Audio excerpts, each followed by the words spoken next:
Boa tarde, turma. Aliás, bom dia, boa noite.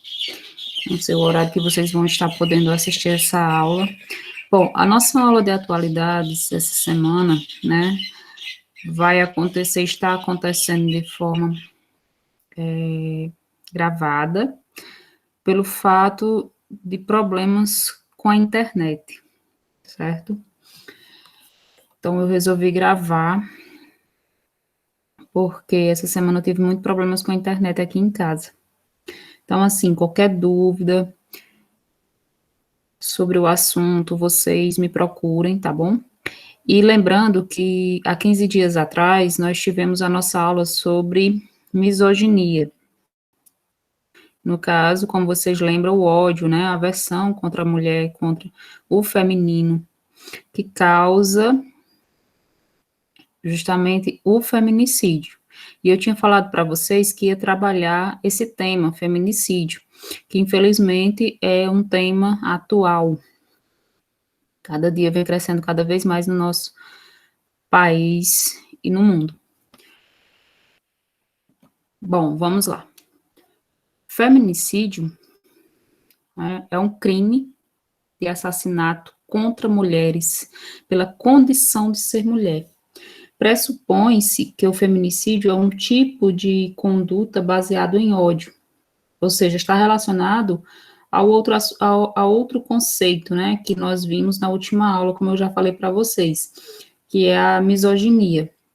O ódio, a aversão ao que é feminino ou relacionado às mulheres.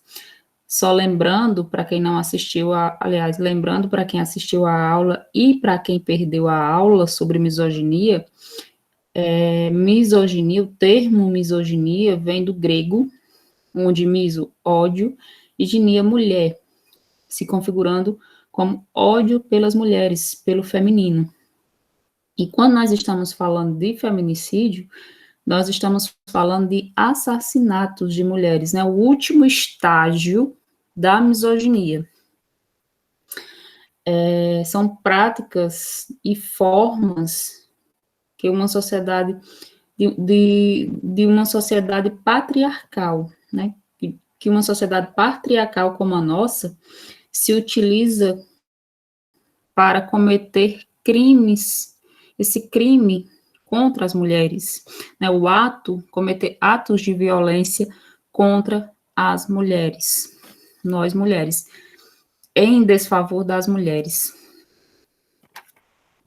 E segundo, eu trouxe aqui a visão da socióloga, né, pesquisadora e professora da Universidade de Brasília, Lourdes Bandeira. Segundo ela, ela definiu o feminicídio como: o feminicídio representa a última etapa de um contínuo de violência que leva à morte.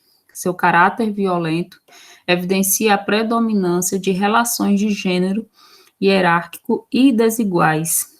É precedido por outros eventos, tais como abusos físicos e psicológicos, que tentam submeter as mulheres a uma lógica de dominação masculina e a um padrão cultural de subordinação que foi aprendido ao longo de gerações. Vejam, né, pessoal, que uma das questões mais evidentes dessa definição é a ideia de que o feminicídio não é causado por mortes, simplesmente. A causa do feminicídio não é a morte em si,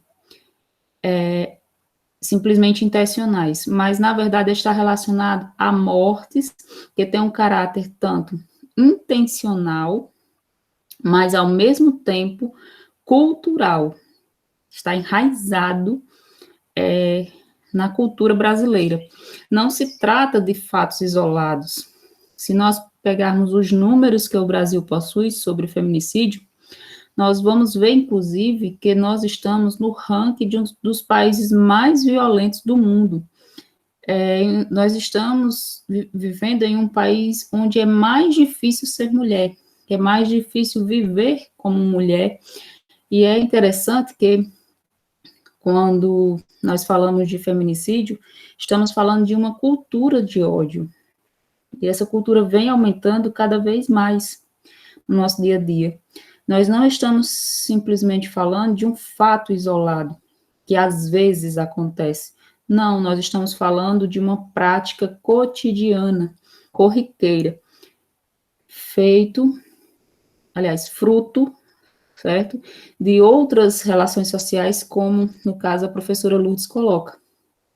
Diz respeito a um fato que é precedido por outro, geralmente decorrente de um abuso físico, psicológico, de algo, de uma violência que vai gerar o assassinato da mulher, normalmente por seu companheiro. Outra coisa fundamental é que o Brasil, a partir de 2015, certo? Ele vem tipificar, né? Ele tipifica especificamente na lei, no Código Penal brasileiro, o feminicídio como um crime, porque até a 8 de março de 2015, certo? O feminicídio não era tido no nosso Código Penal como um crime.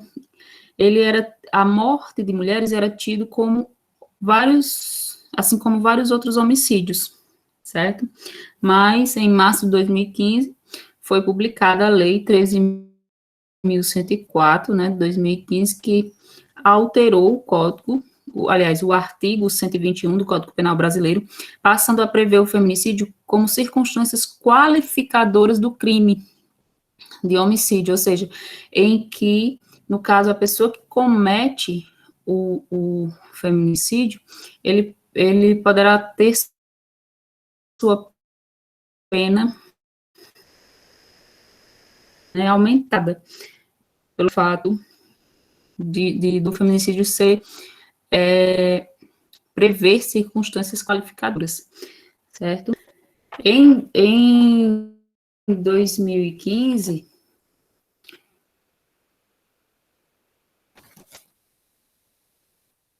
então, assim, o feminicídio, ele se trata, né, de assassinar.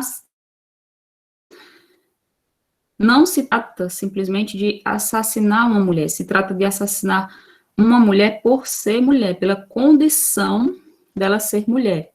Então, nós podemos dizer que quem comete esse crime tem uma aversão a tudo que é feminino. Nós falamos isso sobre na aula de misoginia, né? Porque, assim, a misoginia, que foi o nosso último assunto estudado, não aparece apenas do homem contra a mulher, né?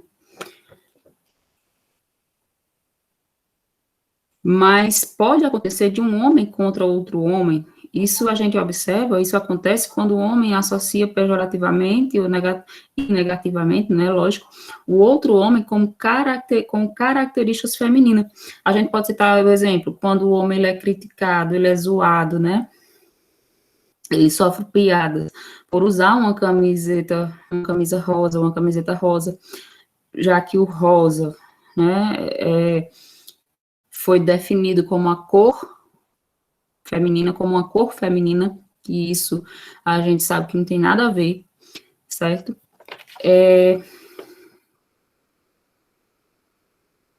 Outro exemplo de misoginia, né, que acontece de homem contra homem, é o que acontece em um estádio de futebol, quando um torcedor xinga usando o quê? O nome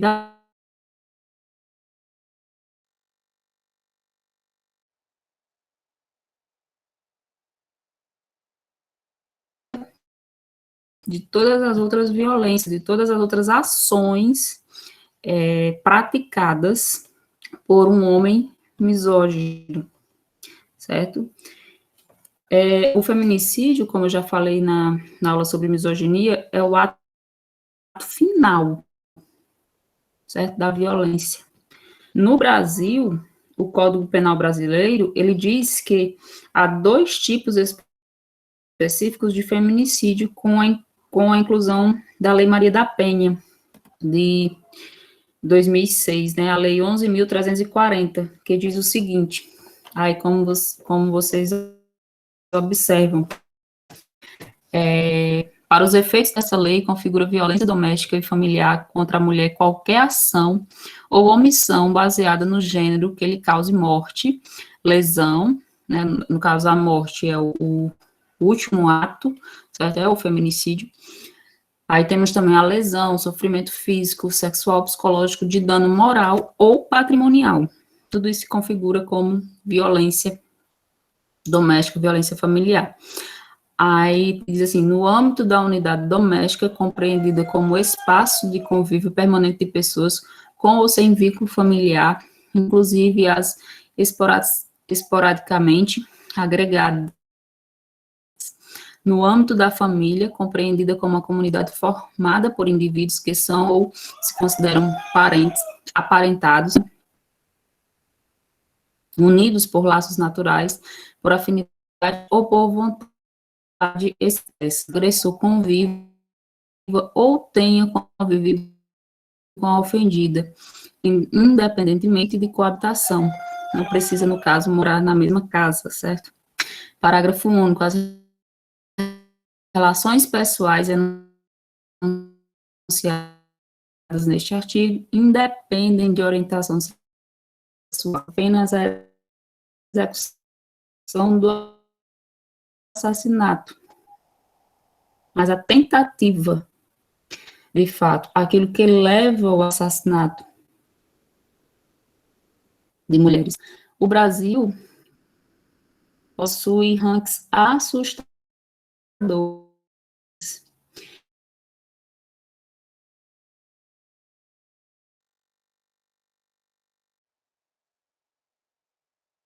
mundial entre 83 nações, né, como o quinto país mais violento do mundo.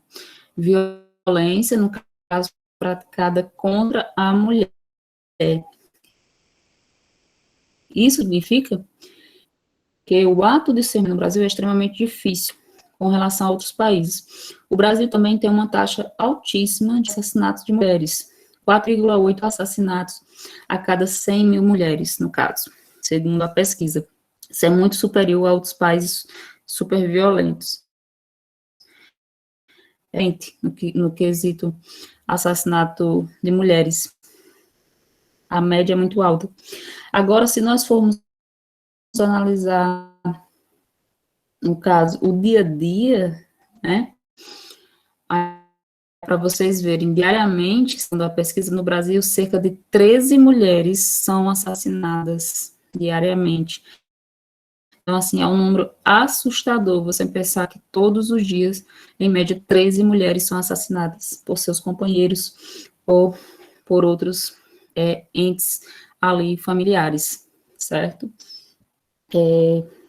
E se nós fôssemos falar, analisar os estados brasileiros, nós vamos encontrar o Pará, Goiás e Bahia entre os estados que têm um alto índice de violência contra a mulher. Infelizmente, nós vivemos em um país que tem enraizado em si a cultura de matar mulheres, né, de praticar a misoginia, a violência contra a mulher, que leva ao feminicídio. E assim, gente, para encerrar aqui essa explanação, né, esse assunto, nessa aula de hoje, muitos poderiam dizer, a gente é uma merda, desculpa a palavra, morar no Brasil, a gente tem que viver em outro país. Não, a saída não é essa. Porque muitas pessoas que falam isso, que se mudam do Brasil para a Europa, por exemplo, né, eles saem do problema. Porém, o problema fica aqui. As pessoas que não podem, certo, se mudar do Brasil, continuam vivenciando esse problema, continuam ouvindo sobre esse problema. E eu, Regiane, acredito que não cabe a nós queremos nos mudar do país e apenas ficar criticando o nosso Brasil, os governantes, enfim. O que cabe a nós, segundo a minha visão, no caso, ensinar, né, mudar a concepção, a maneira de criar nossos filhos, nossos sobrinhos, certo? Nossas filhas, para que futuramente a gente possa ver o Brasil como um país com igualdade entre homens e mulheres, tá certo? É muito importante que essa mudança passe por todos nós, pela cabeça, pela concepção de todos nós brasileiros, sejamos homens ou mulheres. Enquanto mulheres, certo, nós devemos realmente nos impor diante da sociedade, nós devemos sim falar do que nós sentimos e do que nós achamos, e também falarmos do que nós estamos sofrendo, se no caso estivermos sofrendo com determinada situação, que possa chegar a ser, ou violência, que possa chegar a ser, acontecer o feminicídio, certo? E enquanto homens, é necessário que a gente possa, que vocês, homens, né, possam ensinar os filhos e também mudar a sua concepção de enxergar a mulher, certo? Então, pessoal, espero que vocês tenham gostado. Qualquer dúvida, você vai me perguntar, tá bom? E espero que um dia, né, esse assunto seja superado. Grande abraço a todos.